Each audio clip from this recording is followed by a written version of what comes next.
And now it's time for some audience Facebook fun now, with a new section that we've not tried before. We really do need to be competing with Facebook, so I thought I'd give this a go. So I'm going to now ask this young lady in the yellow cardigan to find out which food and drink presenter are you? So it's just a few simple questions, and we don't have very long, so if you get stuck, I'll just make them up by looking at you. So here goes. Question 1. How would you describe your personality type? Pleasant, saturnine, rambunctious, or flighty? Rambunctious. Question 2. Do you prefer food and drink, or neither food and drink? Food. Okay. Question 3. Which food and drink presenter do you most closely relate to? Jamie Oliver. Jamie Oliver. I can tell by the yellow cardigan.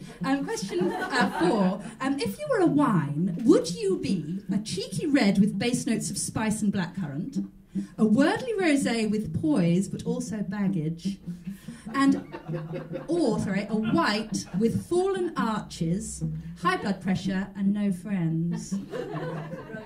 Rosé. Oh, don't be so silly. Question 5. How many roads must a man walk down before you can call him a man? 2, 7 or 14? 14, okay. Question 6. You're walking through the desert when you see a tortoise trapped on its back. You know you should flip it over, but you don't. Why not? Hungry. Good. Very quick, thank you for that. And question 7. Is the number 846 possible or necessary?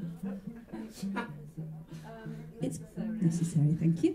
Question 8, there's only 3 more. Are there any circumstances in which one should hurry a Murray mint? Question 9, who's zooming who?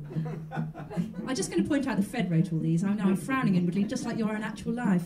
Who's zooming who? Question mark, exclamation mark. And last question is, how high is a Chinaman? 4 foot.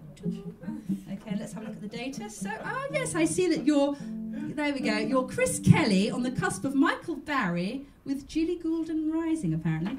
So, I thought that section was 3 out of 5. Now, so we've had a little sideways glance at Britpop and Bruges and your food and drink preferences. And so now it's time to have a little sideways glance at technology. Now, I don't know about you, but every new year I feel a little bad about myself. I look back on all the year gone by and think of all the things I was meant to do and didn't, and think ahead and ruminate on all the things I should be doing but won't, like try pulled pork, move the greying flannels to the emergency drawer, and stop being a technophobe. So I'd like to tell you all about it by reading to you from my notebook, but it crashed and I lost the file. I know. I didn't know what that was either. So I'm going to explain. Now, a couple of Christmases ago, I asked Fred for the biography of Dame May Whitty and also How to Be a Woman by Caitlin Moran, because it's never too late to learn, apparently, and I thought it would set me up for the future. But I was in for a big and futuristic surprise of a different kind when Fred bought them for me on a Kindle Fire. We were awestruck, I promptly knitted it, a mohair bookmark and matching bed jacket.